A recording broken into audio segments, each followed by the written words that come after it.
Assalamualaikum warahmatullahi wabarakatuh. Waalaikumsalam warahmatullahi wabarakatuh. Halo teman-teman dan ibu, jadi di podcast kali ini kita akan membahas mengenai kepemimpinan Bapak Joko Widodo dalam kepemimpinan Indonesia. Jadi sebelumnya perkenalkan dulu, saya Mariska Desi Anita. Di sini saya sebagai moderator yang akan memandu podcast kali ini, dan ada narasumber kita Habib S2 yang akan memberikan informasi mengenai gimana sih gaya kepemimpinan Bapak Joko Widodo selama memimpin Indonesia.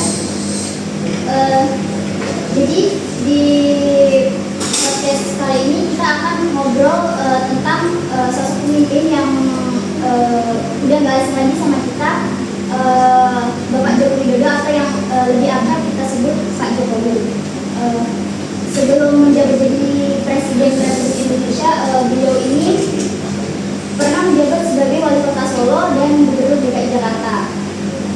Untuk lebih lanjut kita langsung tanya aja ke Habib. Apa sih yang membuat Habib ini mengagumi sosok Pak Jokowi sebagai pemimpin? Terima kasih kepada Pak Mariska pada podcast kali ini. Kalau bicara soal kepemimpinan Presiden Joko Widodo itu setuju. Pasti semua orang sudah mengenal sosok beliau itu seperti apa. Dan kenapa saya begitu kagum dengan beliau? Ada satu hal yang menarik dari beliau. Kalau kita lihat dari sejarah Presiden Indonesia, dari Susilo Bambang Yudhoyono, Megawati, dan yang lainnya, mereka itu adalah sosok pemimpin Indonesia dengan latar belakang dari tokoh-tokoh penting ataupun orang anak dari Jakarta. Nah, kalau kita berkaca dari Bapak Jokowi adalah sosok sederhana. Beliau dari desa, orang tua beliau cuma tukang kayu. Kok bisa jadi presiden? Gak ada tuh presiden sebelumnya yang berlatar belakang dari orang bawah gitu. Rata-rata pemimpin Indonesia itu berasal dari militer. Ya, Pak Soeharto, SBY itu kan orang tua dia dari militer. Dan Megawati itu orang tua dia itu dari tokoh nasional, Pak Soekarno. Beda dengan Bapak Jokowi. Jadi itu poin yang saya highlight. Kenapa saya itu begitu mengagumi dari sosok kepemimpinan beliau. Dan kalau kita berbicara soal profil dari beliau sendiri, beliau itu lahir tahun 1961 kalau nggak salah. Itu dari keluarga yang sangat sederhana di Kota Solo, di Surakarta lebih tepatnya, hidup di tepi sungai. Yang saya baca itu orang tua dia, bapaknya itu seorang tukang kayu. Kemudian Pak Jokowi itu selayaknya masyarakat sederhana, hidup dari peternakan lainnya. Jadi sangat sederhana sekali gitu. Kemudian selanjutnya itu beliau itu pernah juga sekolah ataupun kuliah di UGM Sarjana Kehutanan. Selesai dari UGM, beliau bekerja di salah satu perusahaan kayu hutanan itu di Aceh. Dan tahun kalau nggak salah tahun 88 itu beliau kembali lagi ke Surakarta untuk memulai kehidupan baru karena sudah mempunyai anak istri. Dan di Surakarta tahun 88 itu beliau mendirikan usaha mebel, tukang kayu. Dari usaha tersebut beliau bisa dibilang maju dalam usahanya, bisa mencapai pasar nasional untuk produk-produk mebelnya. Setelah dari menjadi pengusaha di mebel, dia itu mendirikan semacam organisasi untuk sosial atau semacam persatuan para mebel itu di Surakarta, namanya itu Asmindo kalau tidak salah. Dan itulah letak kepemimpinan beliau dalam sebuah organisasi. Dan di tahun 2000-an, awal-awal 2000-an, melalui aliansi organisasi Asmindo, itu para anggotanya banyak menyetujui atau mengusulkan Jokowi ini untuk maju di Pilkada Surakarta. Di Pilkada Surakarta, beliau memimpin selama 2 periode. Keberhasilan beliau ini di Surakarta itu dilirik oleh partai PDIP, kemudian diaturlah ke Jakarta untuk Pilgub 2012. Itu cuma 2 tahun kalau nggak salah, 2012 dan 2015 beliau menjadi presiden dan 2019 untuk periode kedua. Jadi itu sedikit profil dari Bapak Presiden Joko Widodo. Saya memang beliau dari sosok pemimpin yang sederhana dari kalangan rakyat biasa dan punya pengaruh dan perjalanan politik yang sangat bagus. Memang beliau ini dikenal sebagai sosok pemimpin yang sederhana dan juga yang membuat Habib mengagumi Bapak Jokowi ini karena kepribadiannya bukan kepribadian yang bilang yang latar belakangnya sederhana, dia dari pemimpin politik sendiri. Kalau dilihat dari gaya kepemimpinannya, gimana sih gaya kepemimpinan Pak Jokowi ini dan apa sih sisi menarik dari kepemimpinannya kalau menurut Habib? Ya, kalau dari sisi paling menarik ya, menurut saya itu kepemimpinan sederhana tapi merakyat. Itu adalah salah satu slogan di 2014 waktu dia menjadi capres 2014. Dengan gaya kepemimpinannya itu berusukan, dia itu turun langsung kepada masyarakat mendengar keluh kesahnya seperti apa.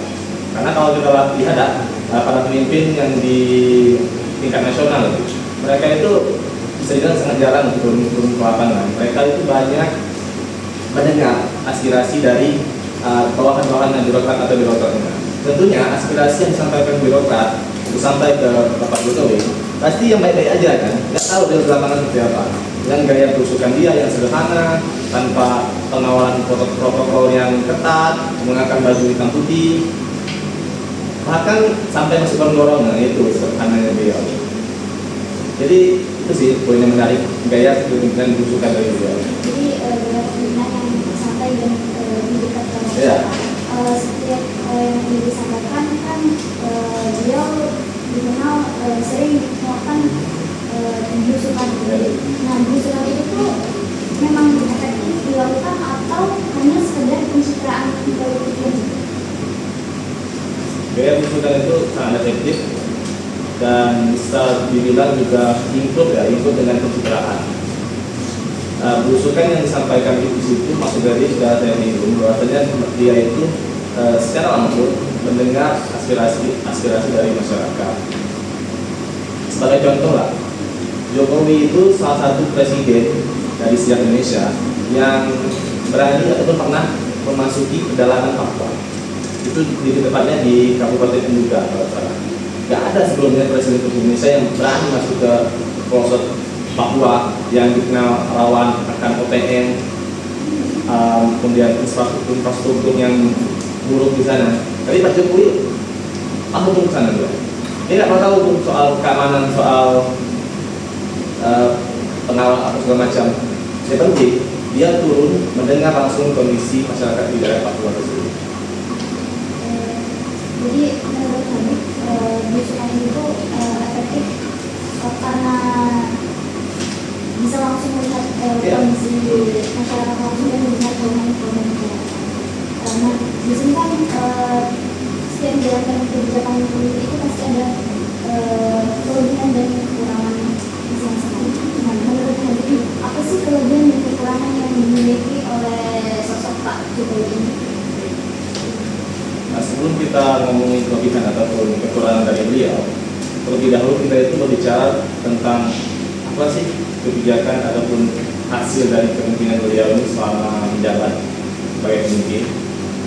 Jadi itu dari 2014 sampai 2019 dua periode kepemimpinan presiden beliau, ada kebijakan yang sangat melekat dengan beliau. Yang pertama yaitu kebijakan infrastruktur.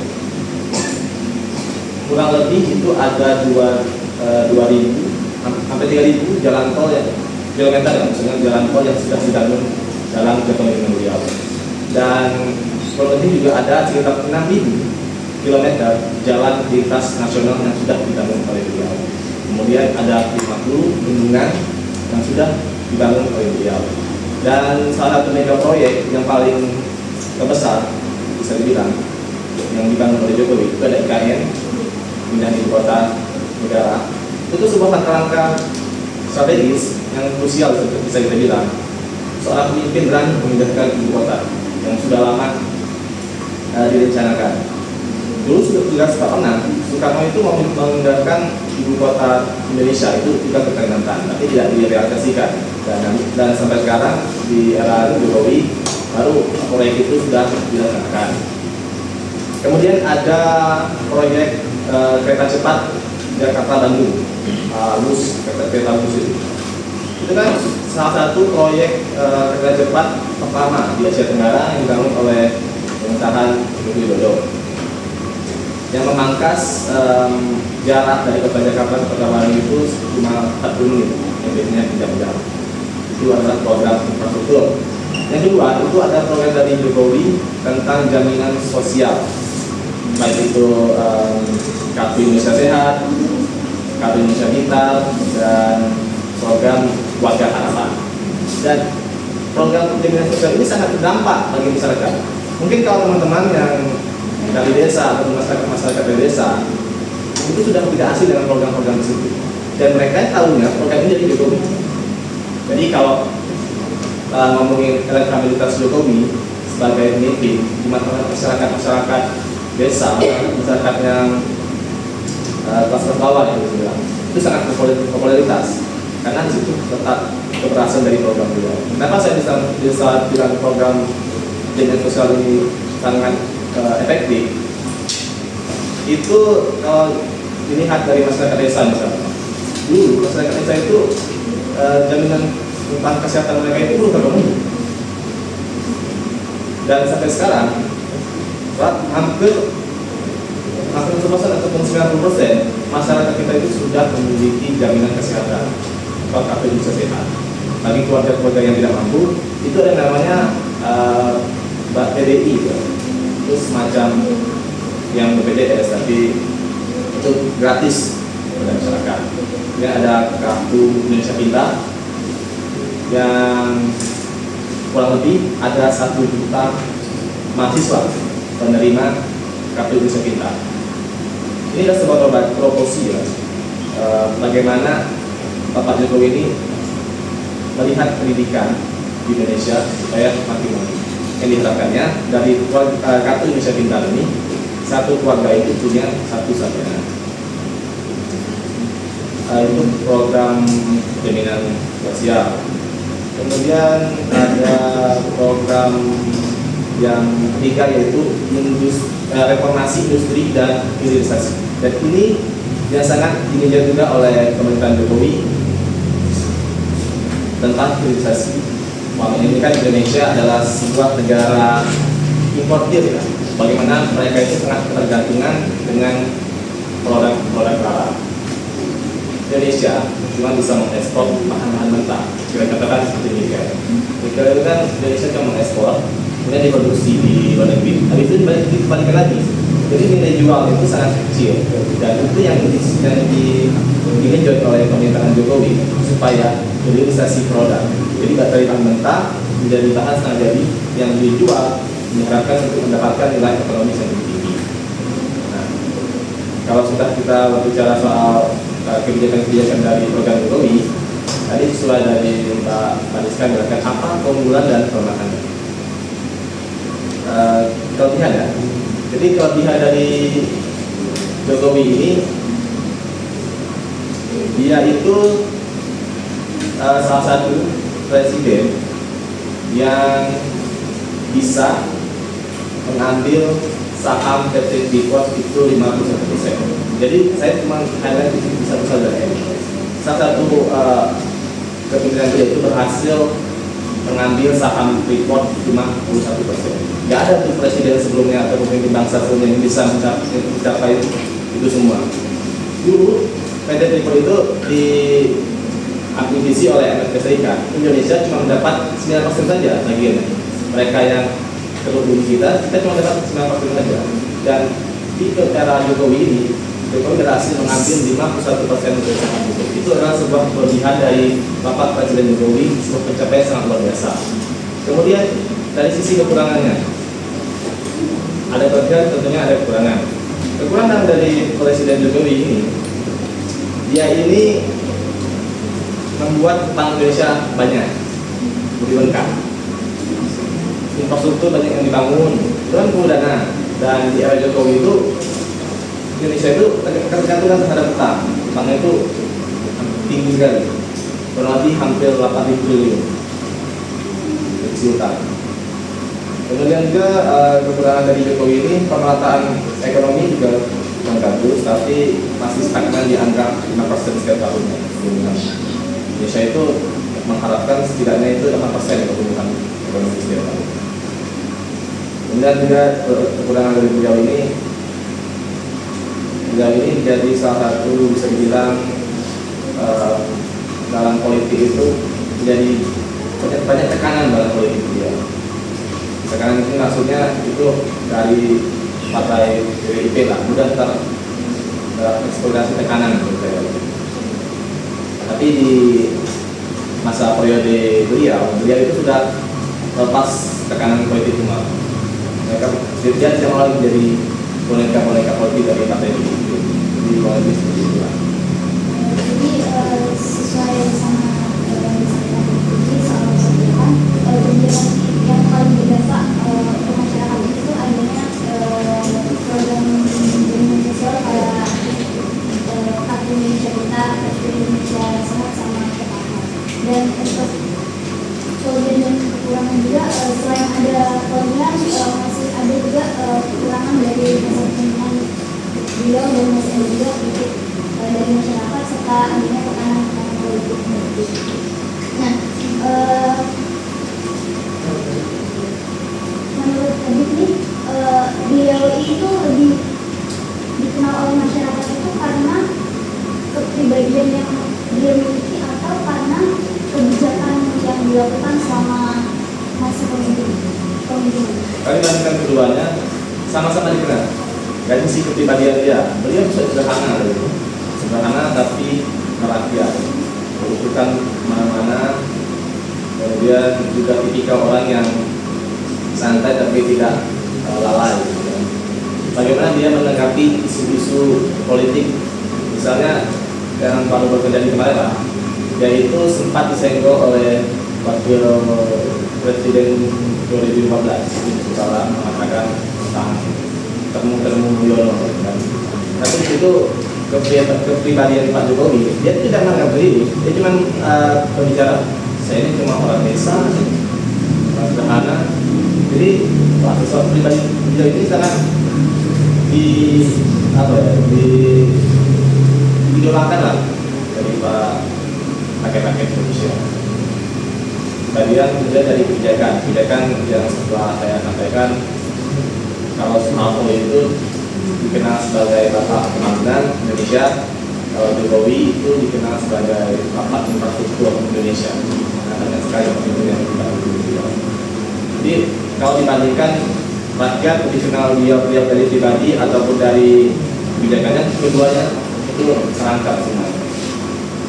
Jadi dari keduanya itu memang sudah menjadi ciri khas dari sosok Pak Jokowi, baik dari pribadinya maupun dari kebijakan yang dilakukan. Nah, terakhir nih, menurut Hadid, gaya kepemimpinan yang dilakukan oleh Pak Jokowi itu sudah membawa perubahan Pak bagi Indonesia sama masa ini. Oh sudah. Seperti yang saya per tahun 2014 itu angka kemiskinan ekstrim Indonesia itu masih di angka 9% kalau nggak salah, atau 5% kalau nggak salah. Tapi semenjak kepemimpinan beliau dihitung di tahun 2019, angka kemiskinan ekstrim itu sudah turun menjadi 0,6%. Artinya apa sih? Keberhasilan dari program jaminan sosial yang dia terapkan itu sudah berhasil. Ada perubahan yang berwarna. Kemudian juga dari segi pembangunan pertumbuhan ekonomi Indonesia itu di tahun 2014 itu masih 5%, dan di tahun 2019 itu sudah meningkat menjadi 6%, walaupun peningkatannya tidak terlalu signifikan, tapi juga berdampak bagi masyarakat. Jadi itu sebuah perubahan. Jadi kalau kita lihat data statistik tentang bagaimana pertumbuhan ekonomi, jumlah kemiskinan masyarakat, jumlah lapangan pekerjaan yang berjuta, itu kalau nggak salah selama kepemimpinan beliau ini ada 25 juta lapangan pekerjaan yang berjuta. Ini itu perubahan. Oke. Jadi menurut yang disampaikan sebelumnya ini, sosok Pak Jokowi ini memiliki gaya kepemimpinan yang sederhana, dekat dengan masyarakat dengan kegiatan yang menjalankannya yaitu belusukan dan ciri khas kepemimpinan itu sendiri. Ada juga yang disampaikan oleh Habib tadi itu kelebihan dan kekurangan dari kepemimpinan Pak Jokowi ini, seperti kekurangannya itu ada tekanan dari partai-partai politik dan masih ada juga kritik dari masyarakat. Meskipun masih ada pro dan kontra terhadap kebijakan yang dilakukan oleh beliau, tetapi tetap ada perubahan yang dirasakan oleh masyarakat. Mungkin sampai di sini saja podcast kita. Semoga apa yang sudah disampaikan oleh Habib tadi bisa menambah wawasan kita dan kita jadi lebih tahu tentang kepemimpinan pemerintahan yang ada di Indonesia.